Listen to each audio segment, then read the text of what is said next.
Baik Bapak Ibu, ini saya memulai, sebenarnya sudah banyak kita bahas Bapak Ibu ya, mengenai kurikulum merdeka, sedikit pembelajaran berdiferensiasi, kemudian bagaimana mencari CP, ATP, Bapak Ibu ya, sedikit-sedikit sudah kita mulai ke sana.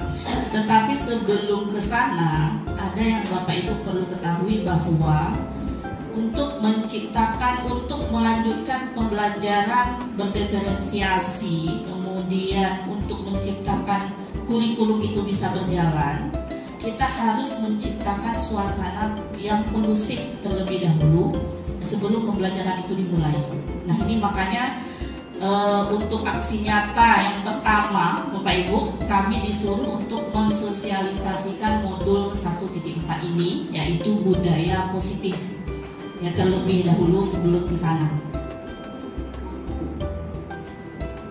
Nah, tujuannya yaitu guru mengetahui yang pertama, perubahan paradigma belajar.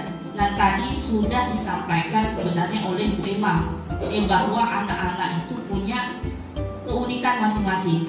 Ya, kita hanya sebagai fasilitator mengarahkan anak-anak itu untuk belajar, ya, menyesuaikan diri dengan keadaan dan zamannya.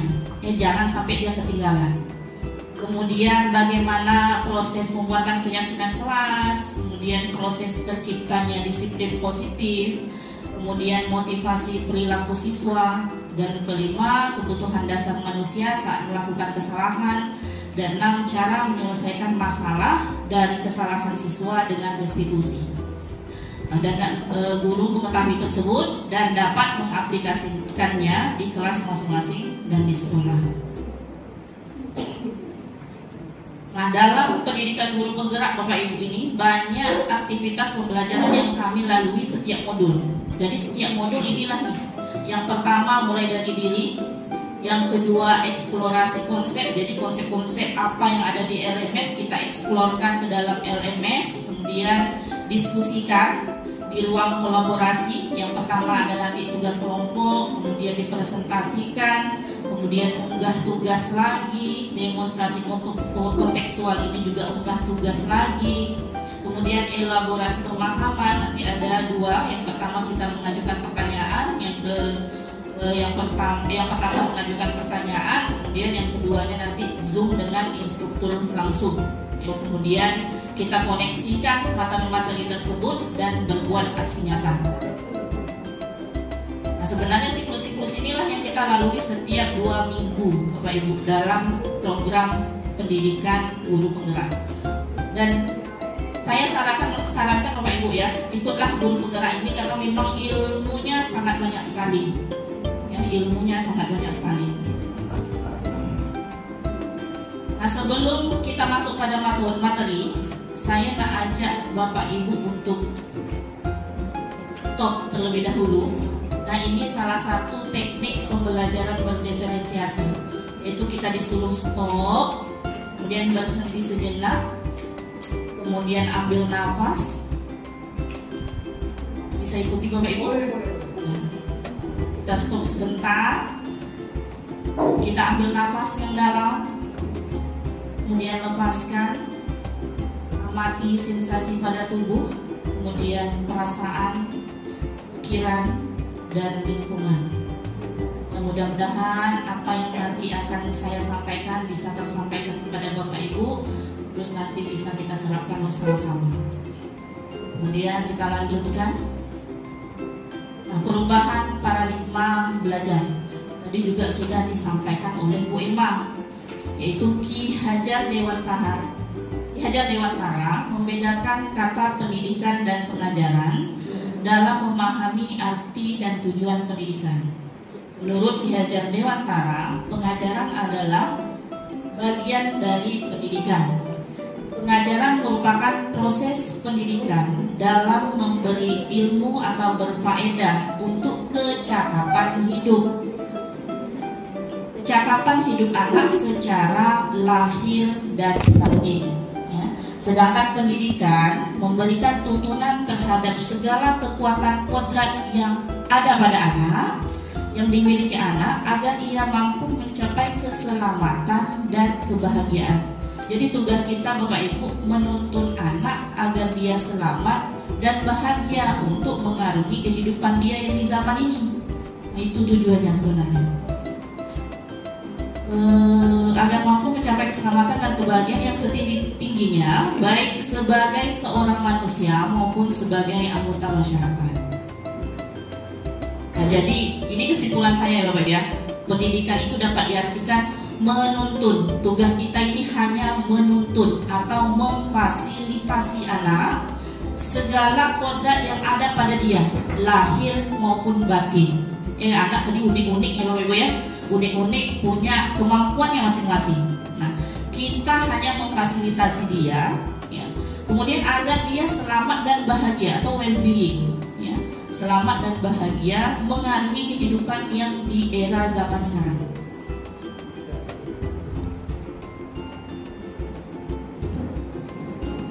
Nah, ini pertanyaan pematik saya. Saya minta sedikit untuk berdiskusi Bapak Ibu. Menurut Bapak Ibu, bagaimana cara kita memfasilitasi anak agar kodrat anak dapat selamat dan bahagia? Boleh dua orang Bapak Ibu mengemukakan pendapat? Jadi kan tugas kita memfasilitasi. Nah, menurut Bapak Ibu, memfasilitasi itu seperti apa kita?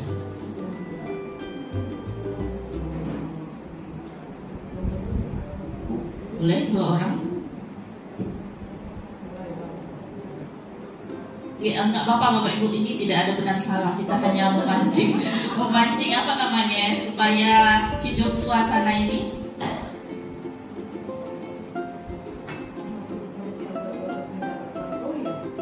Silakan Bu Emma. Kalau memfasilitasi anak agar kodrat anak dapat selamat dan bahagia, berarti kita memberi pengetahuan yang baik ya tentang tata krama lah paling utama ya. Itu kan dia sopan santunnya tercipta, akhlaknya ada, itulah kita memberi. Mungkin di rumah sempat, kita di sekolah sebagai orang tuanya fasilitasi itu. Kalau menurut saya ya, memberi ilmu pengetahuan yang baik. Sudah benar ya Bapak Ibu ya, memfasilitasi anak. Ada satu lagi, boleh? Ya silakan ini. Terima kasih Kak. Kalau menurut ini memfasilitasi anak ini bukan hanya dari materi belajar, kamu udah bekerja juga, tapi zaman sekarang juga anak yang mentalnya fisiknya udah kena juga. Tekanan dari kecil sampai ke besar. Jadi kalau menurut saya sih, yang pertama kita benahi dulu pas anak kan mentalnya dulu. Menuju mental dari 0 sampai ke SMA itu kan butuh proses. Nah mentalnya itu kita tuntun dulu, barulah kita bisa masukin ilmu yang sesuai. Karena fasilitas anak bahagia, walaupun dia nggak bisa, tapi dia maunya, oh saya ngerti, walaupun saya nggak bisa sampai akhir, itu udah bahagia bagi mereka. Tapi kalau mental mereka udah ketakutan, apalagi matematika di mana-mana hal yang mengerikan. Sakit ini matematika susah, aduh udah eksponen lagi ya gitu. Dan mereka udah kena dulu kritisnya dari awal. Jadi kalau kita menurut ini sih, mereka kalau belajar sama mahasiswa selalu bilang gini, matematika tuh aman, bisa, pasti. Meyakinkan dulu kayak ngasih stimulus tuh ke otak mereka biar mereka tuh selalu kayak, oh matematika nggak susah gitu. Jadi biar mereka tuh menerima, terus juga kayak bikin happy dulu kayak gitu. Karena kan mereka, kita nggak tahu di SD mereka seperti apa guru matematikanya. Yang saya temui ada juga di SD masih pakai rotan, nggak bisa rotan, ini tekanan. Nah bikin anak ketakutan, kita bahagia. Selain dari bahagia, dan mereka nanti sejak selanjutnya dia tidak akan bisa melanjuti dengan pikiran ketakutan. Jadi yang hal pertama menurut saya itu adalah psikisnya dulu sama mentalnya. Kasih Kak.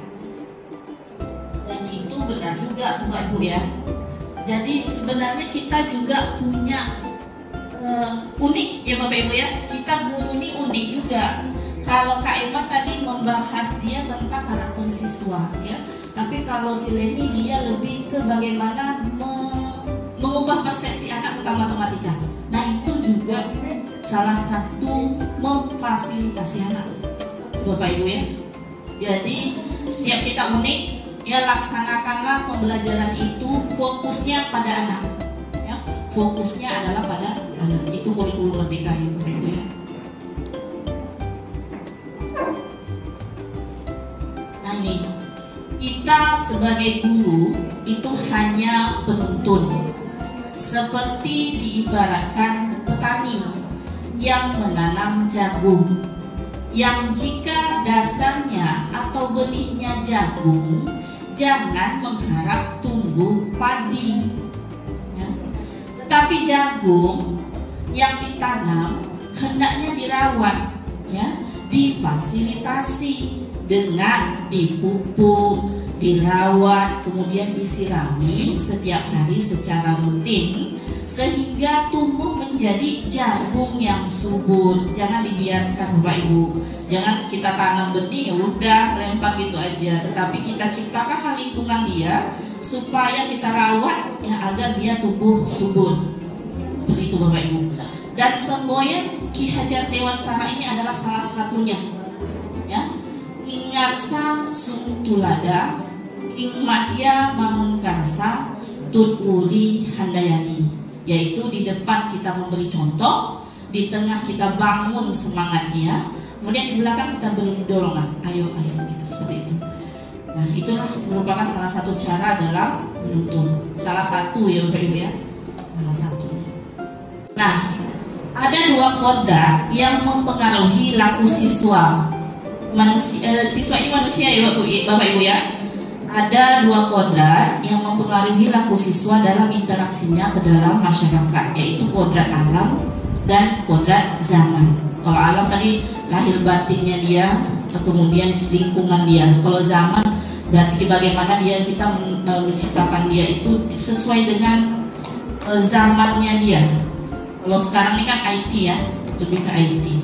Agar supaya siswa dapat berkembang sesuai dengan kodrat alam dan zaman, maka diperlukanlah kurikulum yang mendukung sekolah agar siswa dapat menyesuaikan diri dengan lingkungannya serta tidak tertinggal dengan perubahan zaman yang serba teknologi seperti saat ini. Nah, kemudian contoh perubahan ya Bapak Ibu, kalau dulu kita memukul, mencubit, boleh Bapak Ibu ya. Tapi kalau sekarang kalau memukul, mencubit, sempat tahu KPA, bisa jadi kita pakai baju sopi, ini Bapak Ibu ya. Kemudian mengeluarkan siswa tidak boleh sembarangan. Sudah ada aplikasi Dapodik yang harus memasukkan tanda tangan orang tua atau walinya bahwa menjelaskan bahwa anak ini mengundurkan diri. Ya, sudah hitam di atas putih. Tidak bisa lagi sembarangan kita keluarkan anak itu, udah selesai. Tidak bisa. Kemudian kita juga mudah viral, baik positif maupun negatif. Jadi perilaku kita memang harus kita jaga Bapak Ibu ya. Harus kita jaga. Kemudian banyak netizen, banyak juga hoax ya Bapak Ibu ya. Nah, karena perubahan-perubahan inilah yang pertama harus kita lakukan adalah membuat kesepakatan kelas agar kita tidak terjerumus ke dalam itu tadi, perbuatan itu tadi. Membuat kesepakatan kelas. Jadi apa-apa kita sepakat dulu baru bertindak. Sepakat dulu baru bertindak. Nah, kemudian juga harus kita sesuaikan dengan sosio-kultural daerah. Ini yang terbaru Bapak Ibu. Kemarin kalau tak salah Pak Menteri sudah menyebutkan hari-hari untuk pakaian adat kan. Nah, itulah salah satu bentuk sosio-kultural daerah. Kita menyesuaikan diri dengan kultural daerah kita. Kalau kita ini adalah budaya kultural Melayu. Ada gurindam, ada peribahasa, ada pantun dan lain-lain. Nah, ini adalah salah satu contoh kesepakatan kelas yang pernah saya buat bersama anak-anak Bapak Ibu ya. Kesepakatan kelas matematika oleh saya di SMA Negeri 2 Kalimantan tahun 2022-2023. Jadi moto saya adalah, ini yang Melayunya ya, peribahasanya, di mana bumi dipijak, di situ langit dijunjung. Jadi saya sepakat pada sama anak-anak, kalau saya nyebutkan ini belum sesuaikan diri. Ini kan maksudnya menyesuaikan diri Bapak Ibu ya. Sesuaikan diri saat belajar matematika, apa yang dikeluarkan? Nah itu, seperti itu. Yang dikeluarkan buku matematika. Nah berarti buku yang lain bagaimana? Disimpan. Seperti itu. Nah kemudian masuk dengan perasaan yang bahagia. Terus memperhatikan diri dan lingkungan tetap bersih karena berkaitan dengan adiwiyata. Jadi masuk-masukkan sedikit Bapak Ibu ya. Jadi tolong anak-anak perhatikan diri agar tetap bersih di lingkungannya. Berarti sampah-sampah yang di bawah meja, di dalam laci tolong dibuang pada tempatnya. Jadi akan seperti itu yang saya lakukan. Kemudian mengikuti pembelajaran dengan aktif, izin bertanya dengan angkat tangan terlebih dahulu. Berbicaralah saat sudah diizinkan, kemudian menggunakan HP. Nah ini HP ini Bapak Ibu sering tak nangkap anak tentang handphone ini, pasti ya, karena memang itulah tuh yang menjadi tantangan kita kepada anak. Karena memang anak itu kalau dalam penelitiannya itu adalah mainan dia, itu tak bisa dilepaskan. Jangankan anak-anak, karena kita juga Bapak Ibu ya, kita juga seperti itu. Kadang lebih baik ketinggalan dompet kata orang daripada ketinggalan HP. HP kadang mending mutar balik ambil. Kalau dompet biarlah dulu bisa pinjam sama kawan. Kan gitu ya Bapak Ibu ya. Nah jadi dalam penggunaan HP ini perlu disepakati Bapak Ibu. Jangan sampai nanti, karena kan kita tegas ya Bapak Ibu ya, kita ambil HP-nya kita simpan. Jangan sampai nanti kita simpan HP-nya bermasalah pula. Nah maka perlu adanya kesepakatan dengan anak itu. Ya, sepakat dulu. Nah kalau seandainya kalian gunakan itu saat belajar bagaimana? Begitu kita bawa ke anak dulu. Bawakan anak. Jangan sampai nanti ya tadi bermasalah dengan anak, nanti orang tuanya datanglah ya karena tak sepakat itu tadi. Makanya penting ini kesepakatan kelas tuangkanlah dalam, artinya kesepakatan itu tuangkanlah dalam, kalau ini kan dalam Canva Bapak Ibu ya, boleh ditiru dalam Canva. Intinya ada hitam di atas putih, anak-anak sudah tahu ya, sudah tahu dia apa yang harus dia lakukan. Nah kemudian kesepakatan kelas ini akan berubah menjadi sebuah keyakinan Bapak Ibu ya. Kalau sudah lama kita lakukan, dia akan berubah menjadi keyakinan. Nah ini adalah contoh-contoh untuk kelas 1, kelas 5, kelas 7. Kalau kita bahas untuk yang kelas SMA lah Bapak Ibu ya. Nah kalau sudah yakin, dia sudah tahu tugasnya Bapak Ibu. Guru tugasnya yang mengajar, kalau kita tugasnya yang belajar. Kemudian kita tugasnya mendidik, anak mencoba. Kemudian guru tugasnya menjawab pertanyaan dari siswa. Kemudian murid tugasnya adalah menghasilkan yang terbaik dari diri, dan seterusnya. Bapak Ibu, ini adalah salah satu keyakinan yang kalau bisa kita terapkan di sekolah. Nah yang tadi kesepakatan saya ubah menjadi keyakinan. Jadi moto masih sama, di mana bumi dipijak, di situ langit dijunjung. Beda ya Bapak Ibu ya, kalimatnya antara kesepakatan dengan keyakinan itu lebih luas dia, dan dilaksanakan dengan hati yang merdeka, tidak ada paksaan lagi. Ya, saat masuk kelas kami semua berbahagia, jadi tidak terpelintah lagi. Itu yang namanya keyakinan. Dalam kelas kami selalu menjaga kebersihan, tidak lagi diperintah anak-anak jaga kebersihan, itu tidak lagi Bapak Ibu ya, dan seterusnya. Kami selalu bijak dalam menggunakan handphone. Nah arahannya apa? Itu adalah untuk menciptakan disiplin positif. Nah sebenarnya untuk disiplin positif sendiri ini sudah ada medianya, tidak hanya di program Guru Penggerak, di PMM yang disebutkan Bu Nia tadi itu juga ada. Jadi PMM disiplin positif itu ada, yaitu tentang menstimulasi disiplin diri pada murid berlandaskan motivasi internal. Jadi dia tidak terperintah lagi seperti keyakinan, ya. Dia sudah menanamkan ini tanpa perintah. berarti sudah menjaga. Kalau kebersihan tadi dia sudah menjaga lingkungan, sampah sudah langsung buang tong sampah tanpa diberitahu. Nah, kemudian HP tak payah kita ingatkan, dia sudah tahu, sudah belajar, dia belajar dengan buka HP kecuali disuruh untuk membuka konten. Nah, aksi nyata, salah satu aksi nyata di PMM itu adalah membuat keyakinan kelas. Jadi Bapak Ibu, kalau tadi Bapak Ibu sudah membuat keyakinan tadi, Bapak Ibu upload, berarti Bapak Ibu sudah melaksanakan aksi nyata pada PMM untuk disiplin positif. Nah, salah satunya adalah membuat keyakinan kelas.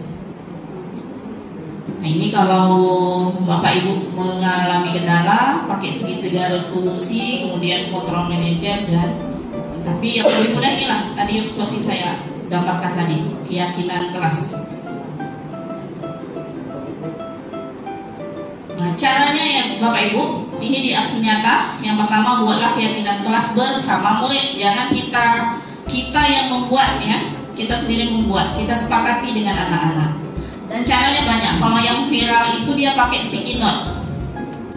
Anak-anak, menurut kalian apakah kita boleh terlambat di kelas? Nah, kalau menurut kalian tidak boleh, apa pendapat kalian untuk bagaimana kita mau memasukkan dia ke dalam keyakinan? Semuanya kumpul, masuk ke pakai tulis di sticky note, tempel. Nah, itu yang viral-viralnya. Tapi Bapak Ibu sepakat seperti yang saya bilang tadi itu udah masuk menyepakatinya dengan anak-anak.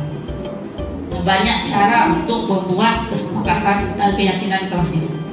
Nah, kemudian keyakinan kelas itu dapat dibuat dengan menggunakan sumber daya yang ada di sekitar Anda, baik secara daring maupun luring. Seperti tadi ya Bapak Ibu ya, saya jelaskan. Kemudian buatlah form umpan balik kepada murid tentang keyakinan kelas. Kemudian ketika membuat keyakinan kelas, apakah gurumu? Nah, ini yang ditanyakan kepada anak-anak. Melibatkanmu saat mendiskusikan keyakinan kelas, kemudian menjelaskan fungsi dan kegunaan keyakinan kelas sehingga kamu memahaminya. Kemudian sering mendiskusikan denganmu tentang keyakinan kelas. Nah, 3 pertanyaan ini yang kita umpan balik kepada anak-anak. Terus dokumentasi, bukti proses pembuatan dan hasil keyakinan kelas dalam bentuk PDF. Dan unggah dokumentasi bukti proses pembuatan itu di PDF, baru dimasukkan ke PMM. Sampai di sini ada pertanyaan Bapak Ibu? Ya, Pak Jen, silakan Pak Jen. Baik, terima kasih Bu Darmiawati yang memberikan kesempatan untuk bertanya. Tadi misalkan budaya positif di kelas dengan membuat kesepakatan kelas. Berarti ini kan ada janjian lah dari guru terhadap siswa. Namun ini mungkin akan berbeda Bu, di SD dengan di SMP dan SMA. Nah, kalau di SD kan guru kelas. Jadi guru yang masuk setiap harinya ya guru kelasnya. Maka kan kita di SMA mata pelajarannya ada sekitar belasan. Apakah nanti setiap guru wajib membuat kesepakatan yang demikian? Dan itu barangkali kemauan dari setiap guru itu kan beda-beda. Terus apakah anak harus menghafal semua? Kalau guru ini, kalau guru ini, kalau guru ini. Apakah tidak menjadi perlu disederhanakan? Misalkan kalau untuk tingkat SLTA, walaupun banyak guru, jadi tidak masing-masing buat kesepakatan secara pribadi-pribadi gitu dengan anak. Karena kan kebanyakan nanti jadinya. Kalau misalkan ditempel di kelas, gurunya ada 12 misalkan, ada 12 tempelan. Ini bapak ini tengok mana? Nah gitu misalkan. Jadi apakah mungkin ini ada penyederhanaan sehingga nanti kan selain guru mata pelajaran yang masuk di kelas kan ada dari kelasnya. mungkin apakah ini ada kerjasama dengan wali kelas sehingga yang beberapa poin tadi itu bisa dirangkumkan jadi satu kesepakatan kelas gitu. Bahkan kesepakatan kelas ini mungkin juga menjadi kesepakatan sekolah, dan juga menurut saya pun ini tidak jauh dari apa yang digariskan sebagai tata tertib sekolah misalkan, atau aturan misalkan peraturan akademik dan sebagainya. Kalau di SMA kan kita ada peraturan akademik ya Bu, sebenarnya yang sudah kita laksanakan tentang kehadiran dan sebagainya, kemudian bahkan diatur sampai bagaimana anak itu bisa mengikuti ujian akhir. Kalau kehadirannya sekian persen, nanti baru bisa berhak mengikuti ujian misalnya. Nah, jadi itu yang mau saya tanyakan Bu, apakah kalau setiap guru harus membuat, sedangkan guru yang masuk kan banyak di kelas itu, hingga nanti kalau ditempel-tempel penuh dengan tempelan perjanjian satu guru dengan kelas itu. Terima kasih. Terima kasih Pak Jen. Maksud saya yang ditempel tadi itu memang untuk keyakinan kelas Bapak Ibu ya, berarti fokusnya untuk ke wali kelas. Tetapi kalau untuk guru mata pelajaran cukup di slide kita aja Bapak Ibu. Dan kita ini unik Bapak Ibu ya. Pasti setiap orang menginginkan mengkondusifkan kelasnya itu pasti berbeda-beda. Saya tadi fokusnya ke HP, jangan sampai anak-anak main HP saat saya ngajar. Nah, seperti itu. Dan mungkin Bapak Ibu punya karakter sendiri dalam mengkondusifkan kelasnya, dan itu bebas. Jadi kalau untuk di kelas, wali kelas tadi saya sarankan membuat spanduknya. Itu kemarin saya sudah sosialisasikan ke SMA Negeri 2 Kalimantan. Tolong buat kesepakatan kelasnya, kemudian buat spanduknya, tempel di kelas. Tapi kayaknya memang belum jalan nih. Belum jalan. Tapi kalau untuk guru mata pelajarannya saya sarankan untuk membuatnya di slide saat mengajar saja. Begitu Pak. Kemudian bedanya dengan peraturan, kalau di sekolah itu tetap harus ada peraturan Pak Jen. Karena kalau tak ada peraturan nanti gimana gitu ya. Tetap ada peraturan. Nah itulah bedanya keyakinan dengan peraturan. Kalau peraturan tanpa kita sepakati sama anak-anak, mau tak mau anak-anak ikut. Tapi kalau kesepakatan kelas harus disepakati secara bersama-sama dengan anak. Gitu Pak. Bisa Pak ya? Saya lanjut untuk motivasi perilaku manusia, dan ini tidak hanya pada anak Bapak Ibu ya, kita juga seperti itu, guru. Dan Gozan dalam bukunya Restructuring School Discipline, ini saya tak pandai juga nih bahasa Inggris nih, betul tidak nih bahasa dia, menyatakan ada 3 motivasi perilaku manusia. Yang pertama, untuk menghindari ketidaknyamanan atau hukuman. Jadi kita berperilaku itu karena tak mau dihukum. Ya. Ini adalah tingkat terendah dari motivasi perilaku manusia. Biasanya orang yang motivasi perilakunya untuk menghindari hukuman atau ketidaknyamanan akan bertanya apa yang akan terjadi apabila saya tidak melakukannya. Sebenarnya mereka sedang menghindari permasalahan yang mungkin muncul dan berpengaruh pada mereka secara fisik, psikologis maupun tidak terpenuhinya kebutuhan mereka bila mereka tidak melakukan tindakan tersebut. Nah, motivasi ini bersifat eksternal, berarti dari luar, peraturan tadi Pak. Jadi motivasinya motivasi eksternal, terlambat kena hukum.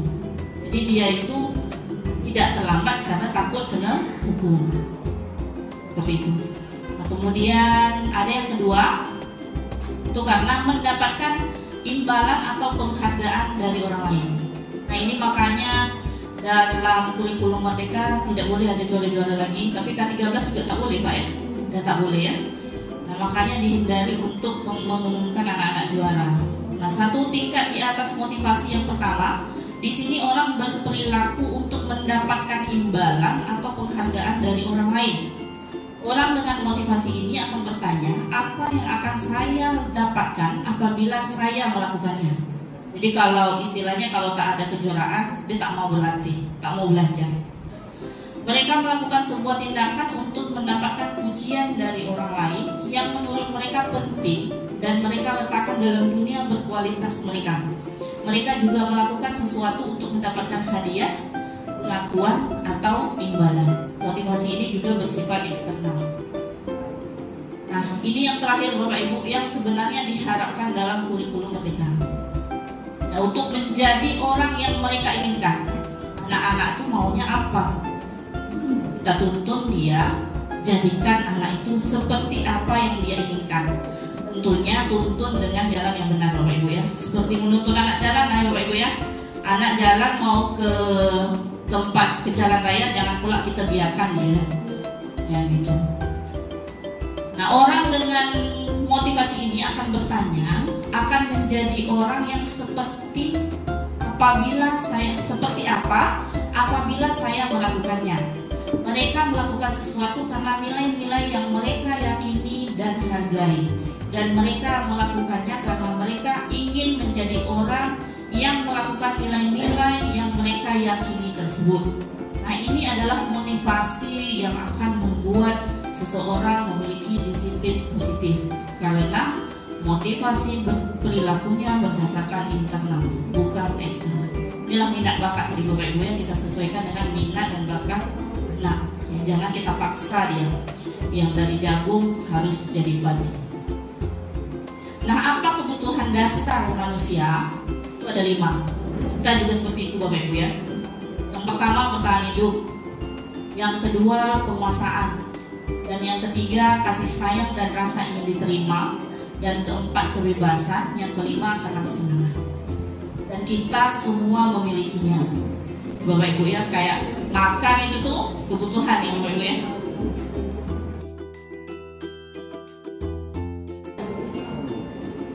Sedikit saya bahas. Yang pertama kebutuhan bertahan hidup. Nah, ini kebutuhan bertahan hidup atau survival adalah kebutuhan yang bersifat fisiologis untuk bertahan hidup. Misalnya kesehatan, rumah, makanan. Nah, kebutuhan biologis sebagai bagian dari proses reproduksi termasuk kebutuhan untuk tetap bertahan hidup. Nah, komponen psikologis pada kebutuhan ini meliputi kebutuhan akan perasaan aman. Nah, ini kemarin kalau di dalam guru penggerak itu ada kasus, dibahas kasus itu. Nah, ini ada anak nakal namanya Doni. Dia ganggu kawannya. Nah, kalau dalam kasus Doni di atas, apabila jawaban Doni kenapa kamu melakukan itu, ketika ditanya Ibu Ambar adalah karena ia lapar dan orang tuanya tidak membawakannya bekal makan siang. Jadi dia ngambil makanan orang lain itu karena memang kebutuhan dia lapar tadi ya, bertahan hidup. Maka kebutuhan dasar yang sedang berusaha dipenuhi oleh Doni adalah kebutuhan untuk bertahan hidup atau survival. Jadi kita berperilaku itu karena 5 itu tadi. Yang kedua karena rasa ingin diterima, ini panjang Bapak Ibu. Nah, intinya ada 5 kebutuhan yang dipenuhi. Jadi kalau anak melakukan kesalahan itu karena semata-mata ingin memenuhi kebutuhan ini lagi. Bapak Ibu ya, ada penguasaan.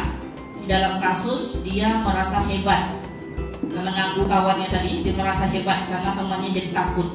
Berarti dia tuh lagi memenuhi kebutuhan dasarnya, ingin penguasaan dan menuruti keinginannya. Maka sebetulnya Doni sedang berusaha memenuhi kebutuhan dasarnya akan kekuasaan.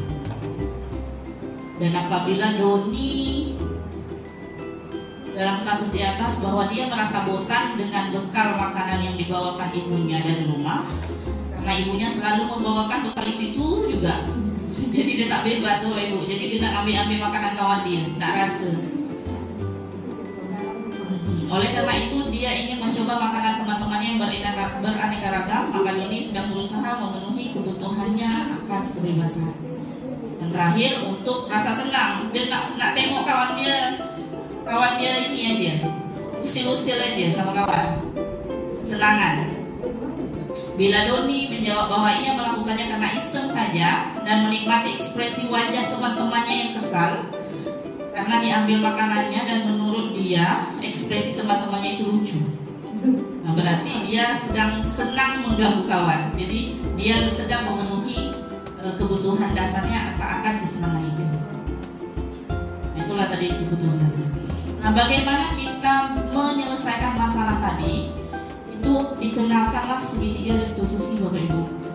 Nah, segitiga restitusi itu yang pertama kita validasi tindakan yang salah. Kita panggil dulu anaknya, kita validasi tindakan yang salahnya itu, kemudian kita stabilkan dia, baru kita kembalikan ke keyakinan kelas yang kita buat tadi.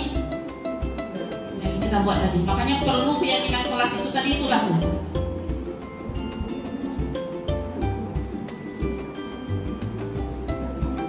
Nah, Bapak Ibu, nah ini penting juga.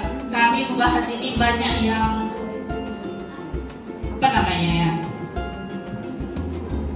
ingin mengubah diri. Ya, kita melakukan sesuatu. Guru itu ada 5. Ada guru penghukum, ada guru pembuat orang merasa bersalah, ada guru yang sebagai teman siswa, ada guru yang pemantau, ada guru yang sebagai manajer. Diharapkan kita pada kurikulum mereka itu adalah sebagai manajer. Penghukum, tak ada aturan, tak ada tuh post up kamu. Nah, itu penghukum lagi itu Bapak Ibu. Tak ada kesepakatan dia post up, suruh dia post up. Itu berarti kita bertindak sebagai penghukum. Ya? Atau tadi HP tadi kita tahan, tak sepakat pertahanan tadi itu, nah itu kita hukum dia itu berarti. Makanya perlu ada kesepakatan terlebih dahulu. Kalau sudah ada kesepakatan, kita itu bertindak sebagai pemantau lagi Bapak Ibu. Sudah disepakati. Ya, 1 minggu misalkan 1 minggu ditahan, kita ambil, kita tahan. Berarti kita sudah disepakati, berarti kita bertindak sebagai pemantau, bukan lagi penghukum. Kalau guru berbuat menghadik, menunjuk-nunjuk, menyakiti, menyindir, itu penghukum. Kalau berceramah menunjukkan kekecewaan, kamu ini berbuat begini begitu, kecewa ibu. Nah, itu pembuat merasa bersalah. Kemudian teman, udahlah tak usah dipikirkan, gitulah. Membuat alasan-alasan untuk membantu murid tadi. Nah, itu kita bertindak sebagai teman. Kemudian menghitung atau dan mengukur. Nah, tadi ada kesepakatan kelas. Yang diharapkan 2 ini sebenarnya Bapak Ibu, memantau, tetapi dimanajerialkan, jangan dibiarkan. Kemudian kalau kita mengajukan pertanyaan segitiga restitusi tadi, maka kita sudah bertindak sebagai manajer. Nah, apa yang guru katakan saat kita menjadi hukum? Kalau kamu tidak melakukannya, saya akan. Gitu. Kalau pembuat merasa bersalah, kamu sudah mengecewakan Bapak Ibu. Itu membuat merasa bersalah. Kalau kita sebagai teman, lakukan untuk Bapak Ibu. Atau ya sudah, nanti Bapak Ibu bantu bereskan. Ya, tak boleh juga sebenarnya Bapak Ibu ya. Nah, kemudian pemantau, apa peraturannya? Nah, itu penegak peraturan tadi, penegak keyakinan kelas tadi. Apa konsekuensinya? Melaksanakan. Nah, itu pemantau. Kemudian manajer. Apa yang kita yakini, kita kembalikan ke kesepakatan kelasnya. Apa yang kita yakini, apa yang kamu yakini. Kemudian kalau kamu meyakininya, kamu memperbaikinya, maukah kamu memperbaikinya? Kalau kamu memperbaikinya, jadi kira-kira hal tersebut akan menggambarkan apa tentang dirimu. Jadi kita kembalikan ke dianya. Kemudian next. Nah, hasilnya kalau kita bertindak sebagai penghukum Bapak Ibu, anak-anak akan memberontak, mendendam, menyalahkan orang lain. Kalau kita bertindak sebagai pembuat rasa bersalah, maka dia akan menyembunyikan atau menyangkal atau berbohong. Kalau kita bertindak sebagai teman, dia akan tergantung kepada kita. Kalau kita bertindak sebagai pemantau, dia akan mengkondisikan dia supaya tidak melanggar peraturan. Dan kalau kita bertindak sebagai manajer, kita menguatkan watak atau karakter dia.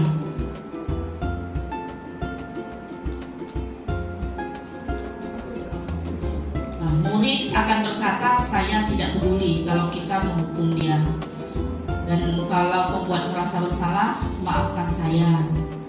Kalau teman, saya pikir bapak atau ibu teman saya dan pemantau saya akan dapat berapa bintang kalau melakukan hal tersebut. Nah, jadi imbalan tadi itu, imbalan. Dia manajer, bagaimana caranya agar saya bisa memperbaiki keadaan. Jadi lebih fokus ke penyelesaian masalah. Saya akan memperbaiki masalah ini dengan, nanti dia akan berpikir sendiri.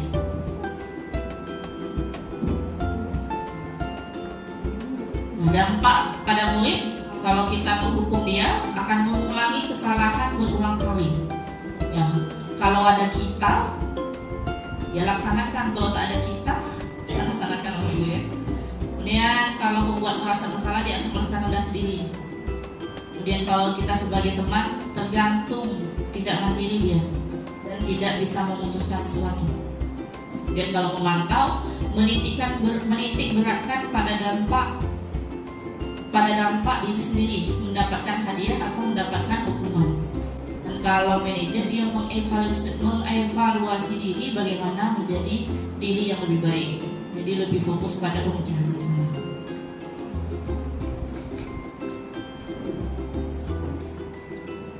Nah, kaitan dengan dunia berkualitas, penghukum murid meletakkan guru di luar dunia berkualitas. Kalau pembuat orang merasa bersalah, murid meletakkan guru di dalam dunia berkualitas. Kalau teman, murid meletakkan guru sebagai orang penting dalam dunia berkualitas dia. Jadi kita tuh penting bagi dia, karena teman tadi. Pemantau, murid meletakkan guru, peraturan di dunia berkualitas. Sedangkan manajer, murid meletakkan dirinya. Ini merdeka Bapak Ibu ya. Fokusnya pada murid, bukan kita sebagai guru. Murid meletakkan dirinya sebagai individu yang positif dalam dunia berkualitas. Fokus pada siswa. Nah, budaya positif. Nah, budaya positif ini akan terbentuk Bapak Ibu apabila disiplin positif kita lakukan secara terus-menerus, berulang. Mulai dari melaksanakan keyakinan, kemudian pelanggaran kita carikan solusi dengan restitusi, maka niscaya disiplin positif ini akan berubah menjadi budaya positif. Nah, jadi saya mengajak Bapak Ibu untuk melaksanakan ini. Yang pertama, buat kesepakatan kelas. Yang kedua, kalau ada masalah